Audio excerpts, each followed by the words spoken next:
তেমন উপসর্গ ছাড়াই দীর্ঘদিন কারো উচ্চ রক্তচাপ থাকতে পারে।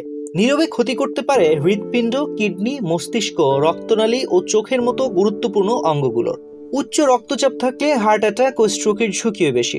তাই উচ্চ রক্তচাপ থাকুক বা না থাকুক, আমাদের সঠিকভাবে নিয়মিত রক্তচাপ মাপতে হবে।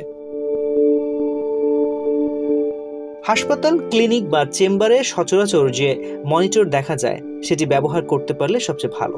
সেক্ষেত্রে এই পদ্ধতিটি ভালো করে শিখে নেওয়া প্রয়োজন। বর্তমানে অটোমেটেড যন্ত্র পাওয়া যায়, বাড়িতে এটির ব্যবহার সহজ, তবে অটোমেটেড যন্ত্র নিখুঁত কিনা যাচাই করে নিতে হবে। সঠিকভাবে রক্তচাপ মাপার আগে অন্তত আধা ঘন্টা চা, কফি বা ধূমপান করা যাবে না। কমপক্ষে 5 মিনিট বিশ্রাম নিয়ে নিতে হবে। মাপার সময় কথা না বলা ভালো। বাসায় মাপার ক্ষেত্রে চেয়ারে বসে মাপা ভালো।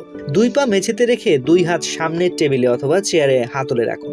রক্তচাপ মাপার যন্ত্রের কাফ কনুইয়ের ভাঁজের কমপক্ষে 1 ইঞ্চি ওপরে বাঁধবেন। ঢিলা করে বাঁধবেন না। স্টেথোস্কোপের ইয়ারপিস কানে লাগিয়ে ডায়াফ্রাম কনুইয়ের ভাঁজ থেকে একটু উপরে স্থাপন করুন। কবজির সামান্য উপরে ধমনী আঙুলে অনুভব করে কাফটি ফুলানো শুরু করতে হবে এবং মিটারের দিকে খেয়াল রাখতে হবে। ফুলাতে ফুলাতে মিটারের যে দাগে গেলে আঙুলে ধমনীর পালস আর অনুভূত হবে না, সেখান থেকে আরো 30 মিলিমিটার উপরের দাগে মিটারের কাঁটা তুলতে হবে। তারপর ধীরে ধীরে এমনভাবে কাফের চাপ কমাতে হবে যেন মিটারের কাঁটা প্রতি সেকেন্ডে 2 থেকে 3 মিলিমিটারের বেশি না নামে। স্টেথোস্কোপে মনোযোগ দিয়ে শব্দ শুনতে হবে। যে দাগে প্রথম শব্দ শোনা যাবে সে দাগই হলো সিস্টোলিক রক্তচাপের মাপ, আর যেখানে এসে শব্দ আর শোনা যাবে না সেটি হলো ডায়াস্টোলিক রক্তচাপের মাপ।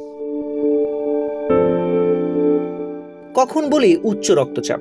স্বাভাবিক রক্তচাপ হলো 120/80 মিলিমিটার পারদের নিচে। রক্তচাপ 140/90 মিলিমিটার পারদ বা এর বেশি হলে তাকে উচ্চ রক্তচাপ বলে বিবেচনা করা হয়। এ দুটির মাঝামাঝি রক্তচাপ পাওয়া গেলে একে প্রাক উচ্চ রক্তচাপ বলে। তবে রক্তচাপের মাত্রা বেশি পেলে উদ্বিগ্ন হবেন না। 2 মিনিট পর আবার মাপুন। পরপর অন্তত 2 দিন মেপে উচ্চ রক্তচাপ পেলে চিকিৎসকের সঙ্গে পরামর্শ করুন। প্রতিদিন বা বারবার রক্তচাপ মাপার দরকার নেই। তবে মাথা ঘোরা, মাথা ব্যথা, ঝাপসা দেখা, দম আটকে আসা ইত্যাদি সমস্যা হলে রক্তচাপ পর্যবেক্ষণে রাখতে হবে।